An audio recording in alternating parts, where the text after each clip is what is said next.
জিয়ার আদর্শের সৈনিক মুন্সী শারদ জাতীয়তাবাদী দল বিএনপির রাজনীতিতে আসার পর থেকেই জনগণের মধ্যে বেশ জনপ্রিয়তা অর্জন করেন তিনি। তার রাজনৈতিক জীবনের মূল লক্ষ্য ছিল সাধারণ মানুষের অধিকার প্রতিষ্ঠা, সামাজিক ন্যায় বিচারে অনুপ্রাণিত হয়ে মুন্সী শারদ ফরিদপুরের সদরপুরের মানুষের কাছে বেশ জনপ্রিয়তা অর্জন করেন। তৎকালীন স্বৈরাচার আওয়ামী লীগ সরকারের আমলে নানা অত্যাচার মামলায় বারবার কারা নির্যাতিত হয়েও দুর্নীতির কাছে মাথা নত করেননি তিনি। মানুষের জন্য তার সংগ্রাম ছিল অকৃত্রিম এবং নিবেদিত। বিএনপির কেন্দ্রীয় সাংগঠনিক সম্পাদক শামা ওবায়দ ইসলাম রিঙ্কু, জেলা বিএনপির যুগ্ম আহ্বায়ক আফজাল হোসেন খান পলাশ ও জেলা যুবদলের সাধারণ সম্পাদক জাহাঙ্গীর হোসেনের সদরপুর উপজেলার রাজনীতিতে বিশ্বস্ত হাতিয়ার এবং আস্থাভাজন মুন্সী শারদ। দীর্ঘ 17 বছর আন্দোলন সংগ্রাম করে জাতীয়তাবাদী দলের প্রত্যেকটি কর্মসূচিতে অংশগ্রহণ করে হয়েছেন নানা ষড়যন্ত্র সহ নির্যাতনের শিকার। তারপরেও তিনি দমে যাননি।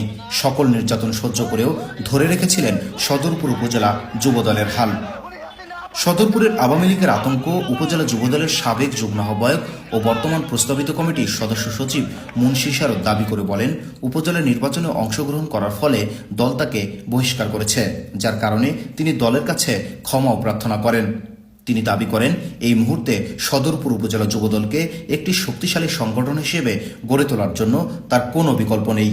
তিনি দাবি করেন, অতি শীঘ্রই দল তার বহিষ্কারাদেশ ফিরিয়ে দিয়ে সদরপুরের রাজনীতির মাঠে বিএনপির চেয়ারপারসন বেগম খালেদা জিয়া ও দলের ভারপ্রাপ্ত চেয়ারম্যান তারেক রহমান ও কেন্দ্রীয় সাংগঠনিক সম্পাদক শামা ওবায়দের হাতকে শক্তিশালী করার জন্য মুন্সী শারদ সর্বশক্তি প্রয়োগ করে দলকে সামনের দিকে এগিয়ে নিয়ে যাবেন। যে কর্মসূচি পালন করেছি আমরা সদরপুরে, আপনারা দেখেছেন মানুষের জোয়ার।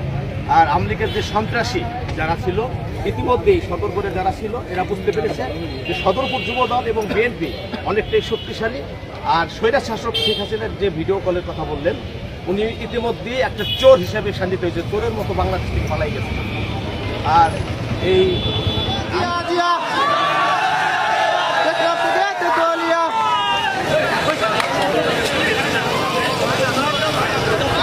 জিন্দাবাদ